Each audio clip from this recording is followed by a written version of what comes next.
Amahoro y'Imana bana mwese mwakoze subscribe kuri Kigali Drama TV muri kumwe nanjye tonight cyangwa se DJ The Storyteller.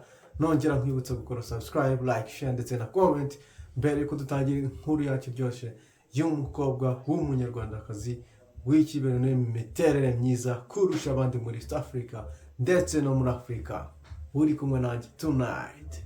Uyu munsi tugiye kuganira ku mukobwa w'umunyarwanda ufite byinshi yagezeho kandi byinshi bitangaje, umwe wari sheri y'umuhanzi w'umunyamerika ndetse akaba n'umuproducer w'indirimbo Drake, ndetse akaba yaragiye mu rukundo n'abahanzi benshi cyane na hano muri East Africa barimo Harmonize, harimo n'abandi basitari batandukanye mu Rwanda ndetse na za Nigeria. Tugiye kuvuga ku mukobwa w'umunyarwandakazi mwiza cyane w'imiterere w'igikundiro bamwita Yolo the Queen.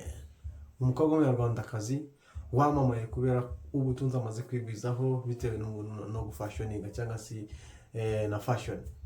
Aho kandi ikindi bitewe n'imiterere myiza cyane, uteye neza, uteye nk'igisabo, ari byo bavuga mu Kinyarwanda ngo ateye neza nk'igisabo, ngo ateye neza ngo nk'umunani.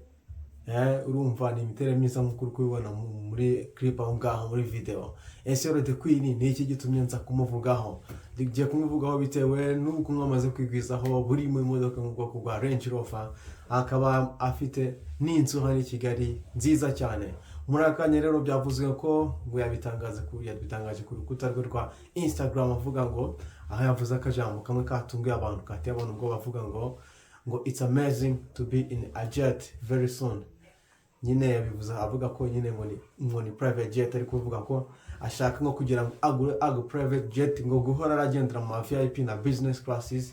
Ngibyo ngamaze kubirangira, ngo ahubwo agomba kugira indege bwite igomba kuzageza kumufata anytime igihe abishakira cyangwa se kumutwara igihe cyose abishakira aho yaba agiye hose. Ese urumva koko ari byo Yolo the Queen ibyo bintu yabibasha, cyangwa se urumva koko yabishobora bitewe n'uko umuzi?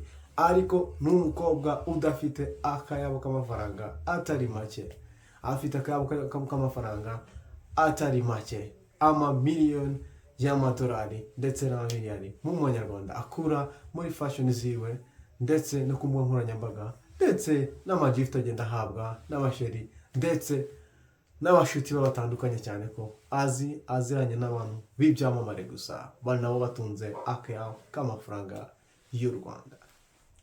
Rero icyo nkibwiriye, kora subscribe, kora like, kora share ndetse kora na comment kugira ngo utagira izindi nkuru zigucika. Wari kumwe na tonight The Storyteller, wakoze kubana nanjye.